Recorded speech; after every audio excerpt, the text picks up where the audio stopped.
स्वागत है आप सभी का हमारी एक और नई वीडियो में। आज की वीडियो में हम पढ़ेंगे कक्षा 8 यूपी बोर्ड इंग्लिश की चैप्टर 9 जिसका नाम है where do all the teachers go. ये एक पोएम है। Where do all the teachers go means ये सभी अध्यापक कहाँ जाते हैं। तो देखेंगे लाइन बाय लाइन एक्सप्लेनेशन। तो पोएम से पहले यहाँ पर 2 लाइनें लिखी हुई हैं, इनको हम पढ़ेंगे। For a little child a teacher is special. It is difficult for a small child to think of her teacher as an ordinary person. For a little child, एक छोटे बच्चे के लिए a teacher is special. एक teacher एक अध्यापक खास होता है, विशेष होता है। It is difficult, यह कठिन है।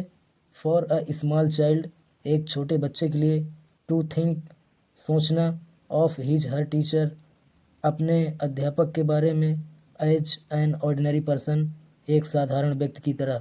यानी एक छोटे बच्चे को अपने शिक्षक के बारे में एकदम साधारण सोचना एक कठिन काम हो जाता है।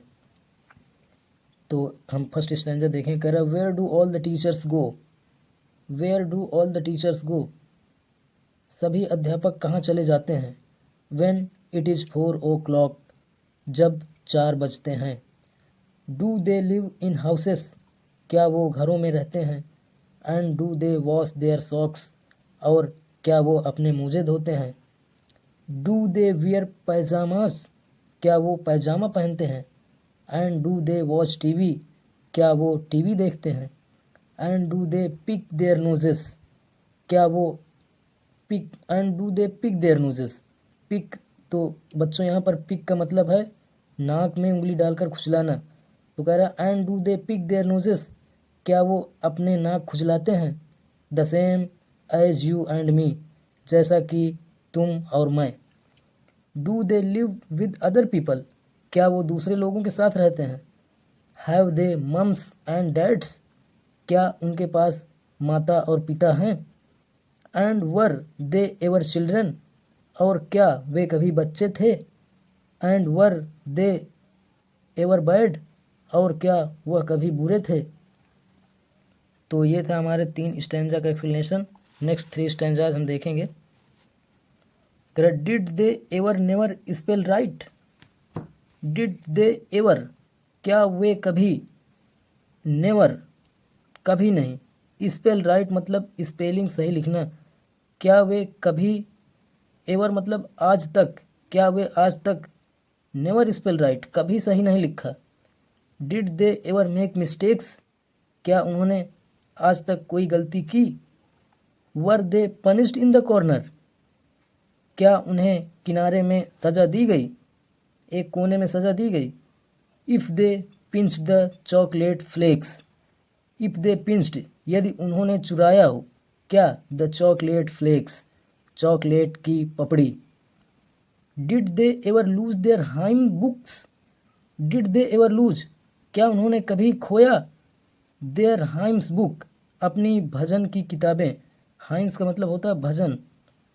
Did they ever leave their greens, did they ever, क्या उन्होंने कभी, लीव, लीव माने छोड़ा, देयर, देयर माने अपनी, ग्रीन्स, ग्रीन्स का मतलब यहाँ होता है हरी पत्ती, क्या उन्होंने कभी हरी पत्तियाँ छोड़ी। Did they scribble on the desktops, did they scribble, क्या वे, स्क्रिबल्ड, स्क्रिबल्ड का मतलब होता है जल्दी से कुछ लिख देना।